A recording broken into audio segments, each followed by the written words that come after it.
Thank you. I'm going to try to get started a little bit like 30 seconds early because you never want to run long in the last session of a DrupalCon. That's just not to be done. I'm going to try to get through this whole thing without passing out from the heat of these lights and the stuffy room, but I had a banana and a cookie. I feel good. And I do have I have a history with being the last speaker at DrupalCons. I was at DrupalCon Sunnyvale in 2007, and that's how I got the job that I have now. So, I'm also going to try not to be distracted by all the outside noise. So, make sure you're in the right room. This is sharing content across multiple sites with domain access. I'm Ken Rickard. I'm a senior programmer with Palantir.net out of Chicago. And a little bit of introduction to domain access. You will find yourself during this presentation either saying, where has this module been all my life? It's the answer to all my prayers, or you'll walk out halfway through. So there's really no in between. Domain access has a very interesting history and a very specific use case, and we'll talk a lot about that. So let's get started a little bit. I actually first presented this at DrupalCon in Barcelona, and it's interesting to note that at the time I was working for a big media company in the United States, and I was tasked with solving a very, very specific problem. So we're going to talk about some of the use cases for domain access, some of the sites that are using it, and in general the talk is going to be split into three parts. I'm going to give you a quick overview of what the module sort of design and purpose is. We're actually going to look at some live demo stuff on my laptop. It does not require an internet connection. And then, time permitting, I'm going to show you some of the back-end developer and themer API stuff that you can manipulate to your whim. There is, in fact, a themer-specific API hook in here, and we'll have fun with that one. So, this is a funny slide for me because this is the best slide that demonstrates what domain access was originally written for, but the site that this is pimping out no longer runs on Drupal. It's one of the reasons I quit my last job is because the industry that I was in was a little ego-driven and a little weird. This site is now all run out of a FileMaker Pro database, so go figure. But this is a map, of course, in the United States, and you'll see there's about 40 or 50 pinpoints on this map. And actually, if some of you are staying in Paris hotels, if you have Where Maps or Where Paris, that's this company. So the theory was this. We have content from all these different locations. Some of it is location-specific. Some of it is not location-specific, right? So in the case of a travel magazine, you might have, 1,000 nodes that are about Chicago and 1,000 nodes that are about Denver and 1,000 nodes that are about Paris. But you might have 500 nodes that are about what to do when traveling to America. And those nodes should be available to everyone in this network, right? So the challenge was, how do you create a network of affiliated sites that share some content but don't share other content? Okay? So this is the fundamental use case. And I actually wrote this initially for Drupal 5, and when we wrote it, all we were given was a spec, and it was originally build it in Drupal or in Joomla, we don't care which. And I did 2 days worth of research and said, this is how I would do it in Drupal. And the Joomla team came back and said, we can't build this in Joomla. And so away we went. You can do other things with it. I don't normally recommend it, but this is a website for a guy. He does luxury car dealerships in Jamaica. What a great job. He runs 5 totally separate, totally independent websites that share no content, but he has one common administrative interface, right? And he really likes that. We'll also, if we have a little bit of extra time at the end, I will tell you how to configure domain access to give you a free staging server so you can stage content from testing to live without the public ever seeing it. So let me talk a little bit about structure and a little bit about the background of the module. One of the questions I actually get, this is a node access module. You might be able to mimic some of the things that this module does by using OG, the organic groups module, except that the groups metaphor really doesn't work for what we're trying to do, and to make the interface and all work, it just didn't make any sense. And we'll talk about the sort of fallout of that decision a little bit as we go along. So the basic concept is simple. Domain access determines who can look at what content, not based on who the visitor is, right, but based on where the visitor is trying to look. Right? Domain access will run on a shared host, but basically assumes that you control your DNS and often assumes that you have wildcard DNS turned on for a variety of reasons. It actually uses the exact same mechanism that Drupal uses to find your settings.php file by checking the HTTP host and looking at the host string, and from that determining what content to allow you to look at. So the big thing to know is if you're going to install domain access, every domain you want to use must point to the exact same physical location on your web server. Okay? And by the way, how many people are using domain access already? Yeah, a fair number. Right. So the interesting thing is when I first wrote the module, it only accepted subdomains. So if you had example.com, you had to have one.example.com and 2.example.com. And very quickly, people said that's not sufficient. So right now, it will actually support anything you can point at that IP, it will accept. So you can use example.com or 1.example.com or myexample.com. You can even throw different ports at it, and it'll treat a different port as a different website, because that's part of the RFC for how you handle an HTTP request. Okay? So you can literally have a testing server, configured to hit example.com port 8080 and have it totally different than what people are served when they hit example.com. It does this, and this is key, you only get, unlike multi-site, you only have one settings.php file. Domain access, and I'll show you this in a little bit, actually adds a step to the Drupal bootstrap process to figure out what kind of request has been made. And so when someone comes in, Drupal hits settings.php, right, and the bootstrap fires and conf fires, and then domain access fires and says, okay, let's set up our environmental variables for this domain as opposed to this other domain. Okay? Okay. The basic publishing concepts, this is just so you know what kind of terminology I use all the time. The term primary domain comes up all the time. The primary domain is required. It is generally your fallback if anything else fails. In the Drupal 6 version, your primary domain is already automatically configured for you when you install the module, which is really pretty helpful. Then you'll have optional domains that have separate domain IDs. So this is pretty standard stuff.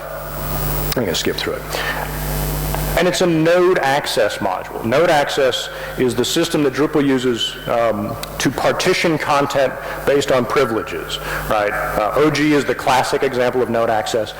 The fundamental difference between domain access and every other access control module is domain access has no native concept of a user. It doesn't care who you are. It doesn't care if you're authenticated. It doesn't care if you're non-authenticated. It doesn't care what country you're in. You can make it care, but it simply doesn't care. So if somebody hits, 1.example.com, you'll be treated that way. There are two primary grants in the node access table.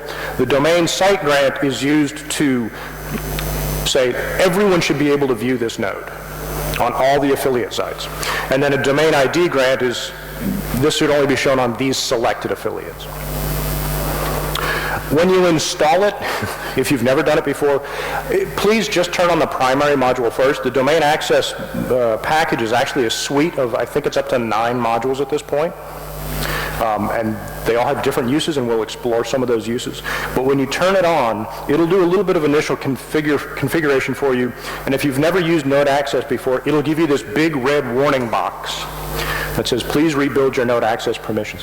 What this will do by default, and you can actually change this behavior pretty easily, if you install this on top of an existing site, it'll simply assign all of your content to the primary domain and make it visible to all affiliates. That's the default behavior. If you don't want that default behavior, there are actually instructions in the installation that tell you how to fix it. And there's also a batch editing feature that'll fix it for you if you want through the UI. And then a little bit about what node access actually does. How many people here actually understand node access? Yeah, that's good. I did a talk in SegEd about node access because it's one of the more confusing topics. Excuse me, it's getting really hot under these lights. This is what your node access table looks like by default. Has anyone ever had that horrifying moment where all content on your site vanishes and you get access denied on every single page? Yeah, that's because row 0 is deleted from your node access table. If you're not using a node access module, you must have this row in your table. Otherwise, all of your node query joins fail, which is a technical way of saying Drupal can't find your content anymore. Node access table basically allows the system to write simple queries that say, hey, give me a list of everything that this user is allowed to look at in this context. So after you install the module, this is what your table will look like. All right, just to give you a pretty simple idea. The two other things you need to be aware of when you install for the first time, due to the way that cookies are implemented and for security reasons, typically, we install domain access on one site like example.com and nothing but subdomains. If you do this, you want to go into your settings.php file and actually set the cookie value. And you want to set it to .example.com, right? So if your site is iloveparis.org, you would set it to .iloveparis.org. This works great because then it'll set one cookie for every login and allow you to have a cross-domain login. That, however, only works if you share a common top-level host. If you do not share a common top-level host, if you're running iloveparis.org and iloveparisatnight.com, you need to use the single sign-on module, which will handle that for you. The other thing you have to do is, and I deliberately pulled this out and put it so you can see where it goes in settings.php. It goes at the very bottom of settings.php. You have to put in a little piece of code, and there are instructions for how to do this, that initializes the domain access system. As I said, it adds a bootstrap layer. Right? So it adds its own bootstrap, and we'll talk about why it does this. So once you have this set up, you're basically good to go. So let me actually show you what you end up with. I can use tab. I have two browser windows. Here in good old Firefox, I'm logged in as a site administrator, and then in Safari, I'm logged in as a site editor. Let's walk through this pretty quickly. So this is the DrupalCon Paris 2009 website. You'll see over on the left-hand rail I have some conference news. It's a view that's pulling all the 10 most recent nodes that are visible on this domain. There's a domain switcher block, which is a utility function that is provided by the module to help you navigate. There's some My Account stuff. There's some other things going on here. I actually want to show you first the domain administration section. Right. When you go to add a domain, you have these various options, and we'll look at each of these in turn. But first, I'm going to switch around a little bit. If I go to the Paris front page, I have one set of content, and if I go to DC, I have a separate set of content, and I have a different logo too. Well, that's kind of nifty. And then I have a SegEd 08, different logo. Boston 08, different logo. This is all made possible by that include that's put in your settings.php file. I realized when writing this module that settings.php is in fact a PHP file, so you can throw code into it. So we're able to do dynamic loading of site variables. If you've ever used the conf array override, right? You can do that dynamically by loading values out of the database. We do the same thing with table prefixing, and I'll show you a pretty nasty little trick that you can do. So let me show you one of the more interesting features. I actually didn't, whoops, I went in the wrong way. I actually did not write this next feature that I'm going to show you. Originally, this was designed to work with wildcard DNS, and if the domain you hit was recognized by your web server but not by Drupal, it just bounced you to the primary domain. So I'm on boston.example.com, and I should point out that that's where my local host is configured so I can spoof example.com. So if I try to go to, say, sydney.example.com, which my local host recognizes, it shows me DrupalCon Paris, right? It did not redirect me, right? It just sort of silently corrects my error. Now, that's where this first sort of super helper module comes in, the domain alias module.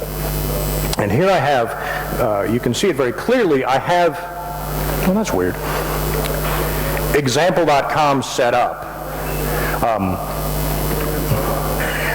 Well, that's why it's wrong.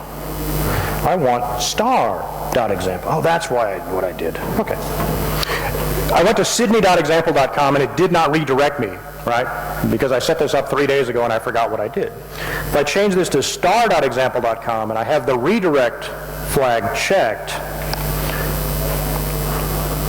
dun dun dun, and now if I try to go to, let's do Sydney again, it'll pop me back to Paris, right? This is very, very useful, and the domain alias module respects the asterisk wildcard to recognize a group of characters, and it recognizes the question mark wildcard to recognize a single character. We use this extensively where I work because we use multiple subversion repositories to manage our client code, and then we have client code sitting on the live server. Domain alias allows us to keep all of those sites running without having to touch anything, right? So this is a great little module, and I thought I'd show you that when we're talking about, you know, how does it negotiate where you're at. Before I get into any of the other crazier features, let me show you what your editors might see. So I set up this account. This is my test account. You have the ability to, and here I'm looking at test user as an administrator. As the administrator, I can see, okay, this is an editor, and he's assigned to 3 of the 5 domains that I have established, right? And this becomes important because as a super user or a power user, when I go to edit something, and this is actually something I generally forget to show in the demo, this is what you get. Oh, here's my list of publishing options, right? It's very similar to what OG does. It says, hey, you can publish to this or this or this or this, right? Let me show you what the editor gets, though, because say you have, again, I've decided that this is Gabor, and Gabor is involved in all the European conferences, right? So he's my test user, so he should be able to edit this. There's actually a permission in domain access called edit domain nodes, which is used instead of, in most cases, the normal edit X node type permission. If you give someone the edit domain nodes permission and assign them to a domain, they then have the permission to edit anything that's there, right? Which was what lets you have a silo of your site editable by one group of people as opposed to another group of people. My editors in this demo site, however, can only assign things within their own little group, right? Which is a pretty useful feature. Which also leads me, well, 2 other little interesting features. I've got path auto turned on here. Can you see the URL path setting? The path setting in here includes token replacement. Somebody wrote a patch to provide token replacement for domains, which is very useful. The token replacement, the reason I sort of taken aside to mention it, one of the things we can't really do in domain access is change the files directory for each domain because it's really difficult to do. But with token module, and if you're using file field or image field, A file field and image field respect tokens, so you can have your files uploaded to separate files that are domain specific, which is very, very useful. Right. The other sort of editorial tool that I'll show you, as an editor, I have access to this page. Right. This is the affiliated content page. This is actually a new version of that page, and it shows all the domains that I have access to and how much content is on them. And this is kind of an interesting digression, but in Drupal 6 and previous, you know the batch content editing screen, right? Admin/content/list. What permission do you have to see that? Administer nodes. How many people on your site do you want to be able to administer nodes? Like 2, right? So I basically rebuilt the administer nodes content list page with a different permission. Right, so that, the other thing about administer nodes ignores node access, right? So there's no way to use the default content page to show listings of things by domain. You physically cannot do it in Drupal. So the domain content module, which is an add-on module that comes in the download, provides this ability. So here as the site editor for all of Paris, or the Paris site, I can go in and look at all of my content, right? You'll also notice that I can't delete any of it because I don't have permission to do that, right? Now, if I look at this same page as a super user, I'll show you a couple of interesting things. I now have a change affiliate publishing options drop-down, and a little slidey thing here that lets me make batch changes, right? So if you imported, if you install domain access on top of an existing site and it puts everything in the primary domain and you don't want that, well, you can come in and say, okay, fine, let's take the top 3 here. Well, these are already sent to all affiliates. Let's take these here and let's just move them, right? And boom. And so now if we go to the content for all affiliates, we actually have more content than we used to. A very useful little feature, right? The domain content module. And so this really gives you an interface, I think, that makes managing multiple sites actually very, very feasible. I'll show you a couple of other nifty little tricks here. So the module that most people use most often is called domain configuration. How many of you here actually use I18N? Right. I18N does something very, very similar, but we took different approaches. There actually is a domain access I18N integration module that my co-maintainer released as a standalone project. I decided what I wanted was domain-specific settings in one specific place so you could look at all of them at one time. Right. That's just my preference, so that's the way I designed it. I realized we had this problem because if you remember that first map of the United States, if you don't know anything about the U.S. is divided into 4 time zones, and if you count Alaska and Hawaii, we're actually divided into 6 time zones, right? And we had content from New York and content from Los Angeles.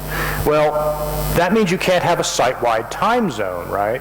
And you can't count on users to configure it. So the first thing I had to write as an add-on module to domain access was a little piece that let us set the default time zone per domain.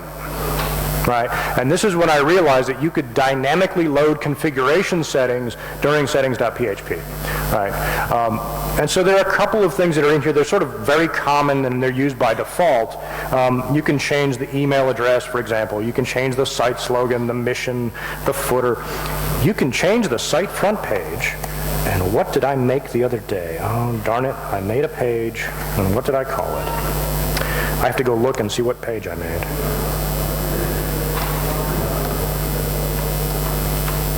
I made home, yeah. I made a page called home, of course I did. So here I'm editing the DC09, and I don't want node to be the front. I'll just make home the front page, and that's fine, blah, blah, blah. So now if I go to DrupalCon Paris, it looks like this, but if I move to DrupalCon DC, I get a totally different homepage, right? Nice, simple little tool that you might want to implement. It works, it makes it so you can have a different panels page for each front page. You can have a different views page for each front page. Really pretty handy. One of the other interesting things you can do, and I like to do this, is we can take Barcelona and say, oh, we had to do this pretty frequently, actually, because in our original model, we were selling new magazine affiliates, and we wanted to show them that we could get the sites online quickly, but we didn't want to show them to the public. So if I go to Paris now, let's go back to the DrupalCon Paris. If I go to Barcelona, I'm an admin, so I can always see things, but you'll see it says here at the top, operating in offline mode. So if I actually log out, I'm going to get, this site is offline, right? And before I show you anything else that's tricky, I'll show you one other little feature here. We're going to create a dummy, we're going to create a new, what they call create domain record. We're going to pretend that Sydney is going to get a DrupalCon. All right, Sydney.example.com. We're going to call this Sydney, what year should we go to Sydney? We'll call it Sydney 11. How about that? That'll be a nice, admirable goal for all of us in the room.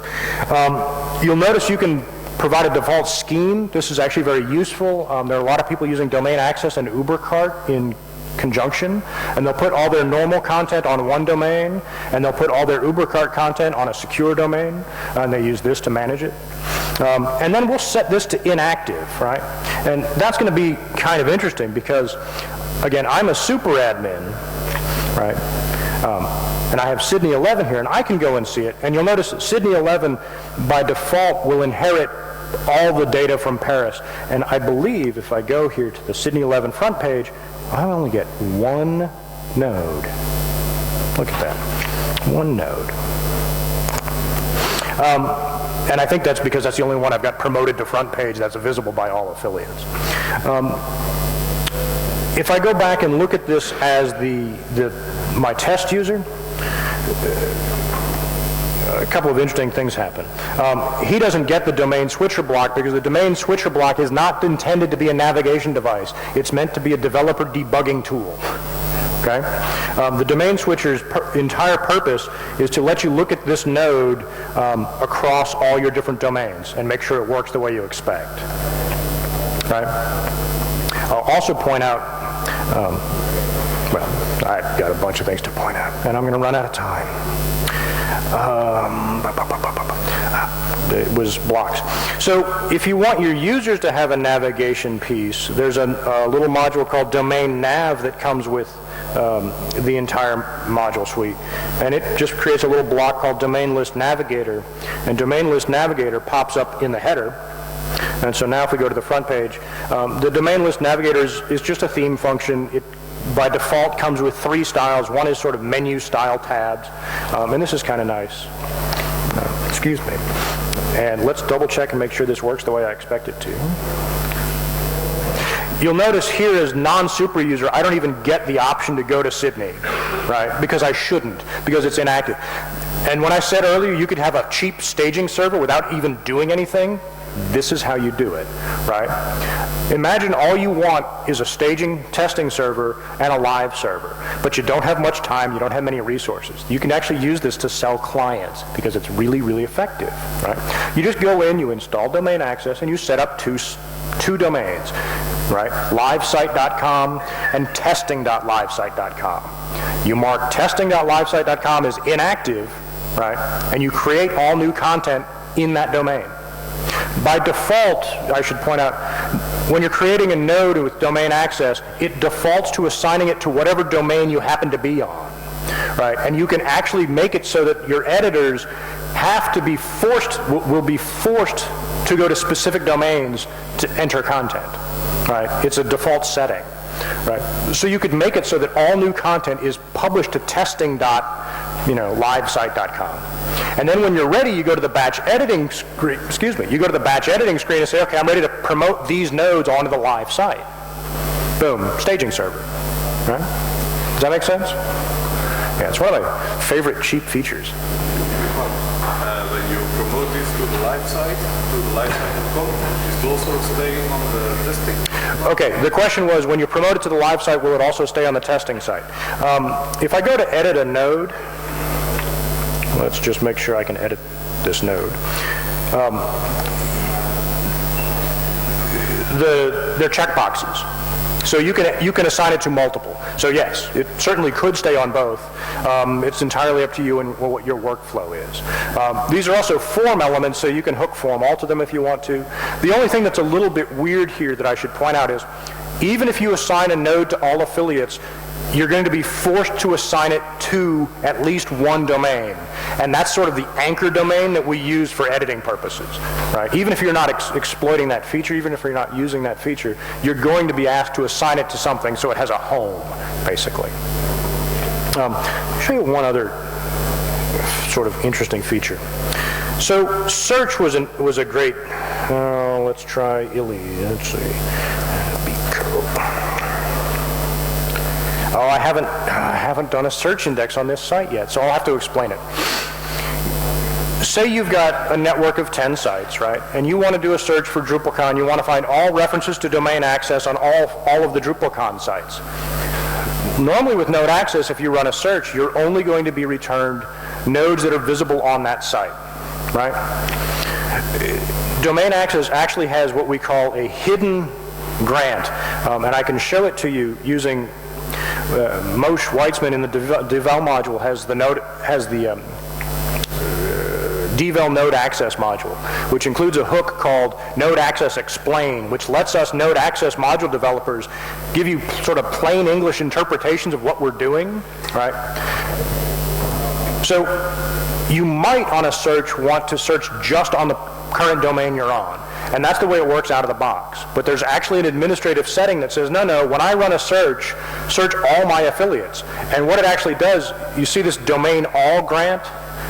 It'll just turn that on when you go to the search page. You can actually, there's an interface, and I'll show you. You can set the domain all grant to activate on any path that you choose. And what happens in that case is domain access just steps out of the way and returns all results. Does that make any sense? It was an interesting case. The thing that's fascinating to me about this module is I never built a site with it until about 3 or 4 months ago. And it's a 2-year-old module. It's nice, it's stable, it's all that good stuff. I was actually writing it while someone else was building the site in the room next to me. So he kept running across and going, hey, I need it to do this, or hey, I need it to do that, or hey, I need this. Right. And so it's very feature rich as a result, and it's all API driven. So that's why I want to show you some of the things that will get you excited, I hope, and then show you a little bit about the API. This is a cute feature. It has its sort of own batch operation kind of thing, so that, if you don't want to slog through the settings for each one, you can go in and do all kinds of good stuff. You can change all your site names at once. If we decided not to abbreviate 09, I can just go in here and change them all. That's really kind of useful. Let me show you one of the more advanced modules that is, oh, come on. I'm using a narrow screen. So one of the modules that we have in the bundle is called domain prefix. Does anyone actually use table prefixing in their Drupal installs? Yeah, okay, so domain prefix is a user interface for dynamic table prefixing based on active domain. Okay, I'll let that sink in for a minute. That means you can declare that certain tables in your database are unique per domain, right? And so I actually finally came up with a great demo for that, and that is the contact module, right? So if we have a site, right, where you're using the contact module, it's pretty boring, it's just a form, yeah. And right now, by default, the contact module is the contact form is the same for all 5 of my sites. But we know that's not the case. The people who ran Seged are not the same people who are running Paris. And so, Gabor is not going to want to get Damien's emails, right? So we can use the table prefixing feature to go in here and say, hey, you've got a couple of options. You can not prefix a table. You can create a table which will just clone it without putting any data into it, or you can copy it straight out, right, which will copy it from a source domain, and the source domain is made up of any domain that's already been prefixed or has a table that exists for it, right? So in this case, I'm just going to create to show you what happens. We're going to create a new contact table. The only thing I'll warn you about domain prefix is it is largely unsupported. You prefix tables at your own risk. You cannot file bug reports if you break your site. There are only bugs if it fails to copy or delete tables for you, right? Table prefixing, I cannot control how table prefixing will affect your display. But for contact module, it actually works out really, really well because I've done a copy, and now if I, oh, let's see, I'm on like 6 sites at once. So I have my, let's go to contact for Seged. It's still here, but if I go to DC, it didn't let me do it because there's nothing there. Right? It actually redirected me. So I have to go in. I would have to go into the site configuration. The weird thing about it that it takes getting used to is if you do table prefixing, it's going to load the dynamic tables for whatever domain you're on. So your contact form settings will change. All right. So for DC, this is blank, right?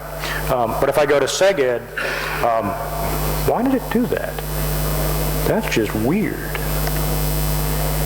If I go to Seged, it's going to load from the primary table, which has already been configured, right? So this is very interesting and very scary all at the same time. Right. I'll show you one last bit that I think is very interesting, and it's taken me a while.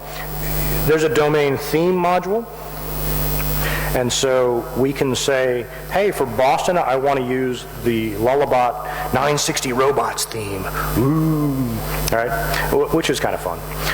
You can also go in, I like this one too, we can say, you know, Seged was different from Paris in a number of ways, primarily because, let's see, they are, you know, they like green in Hungary, so we'll just go green for Hungary. And so DC is still purple, and Boston is with 9 robots, we're all going to die. And Seged, and here I'm actually able to manipulate the files directory that your theme pulls from. I'm able to manipulate where your logo file lives and where the Garland files live. This is still kind of experimental. It has been released. There are a couple of little bugs in it. We'll talk about that in a second.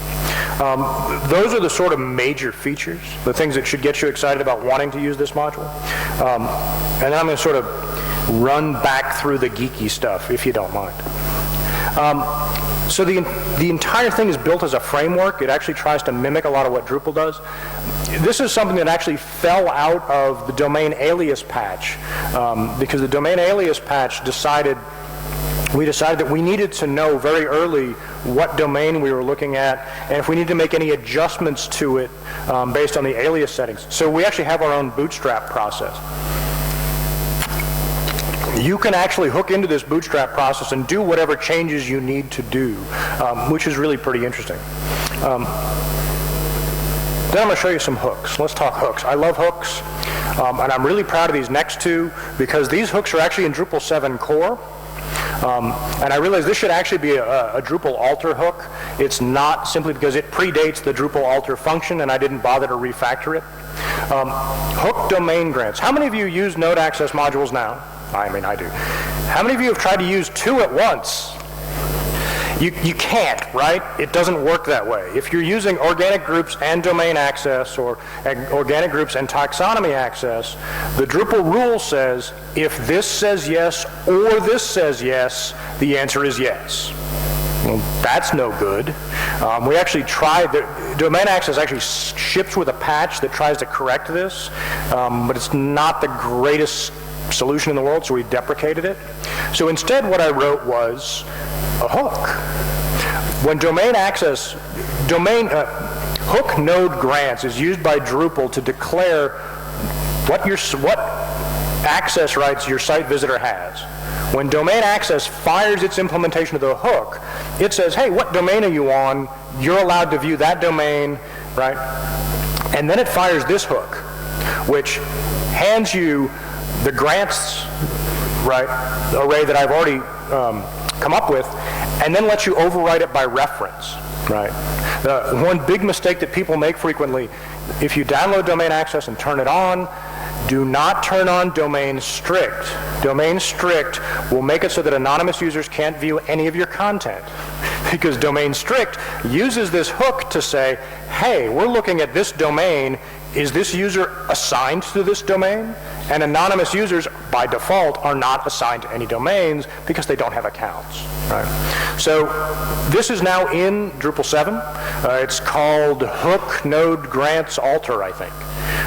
It's an alter hook, and what that lets you do, this is where it's exciting. So I could write some custom code here that says, okay, is OG installed? Oh, it is. Okay, let's run some different logic, right? Did OG grant access to the node? Oh, let's behave this way. Is OG involved? In the case of domain access, I might just step out of the way if OG is involved. I might just say, hey, forget it. This is really nice, and it has a sister. The node access system has two major hooks to it. Domain grant or hook node grants tells you when someone is looking at a page, what are their rights. Hook node access records actually writes those rules into the database when you save a node, right? So I do the same thing with hook domain records. And if any of you have looked, there's a module that Gordon Hayden wrote called Domain Access Advanced that actually strips out all the node access control from domain access and implements it all in DB rewrite SQL so he could use OG the way he wanted to. And he was able to do that because with these two hooks, he just blew away my grants. He just blew them away, and he doesn't bother to save them. A couple of other nice little functions that you have access to. Hook domain load, which is very similar to node load. It says, hey, we're loading a domain record. Do you want to add any additional data to it?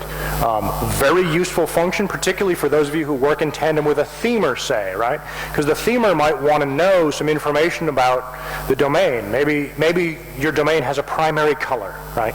So you'll implement hook domain load, and you'll just add something to the array that says primary color equals, red. Primary color equals green. I don't know what you might want for it. We use it all over the place in the code, actually. Hook domain update, which tells you, hey, someone created a new domain record or updated an existing domain record. Would you like to do anything about it? Nice, useful hook. This is a utility hook that you might run into.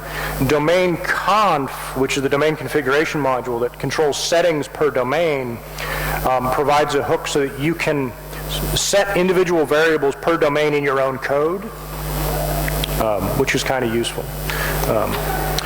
This is my themer hook.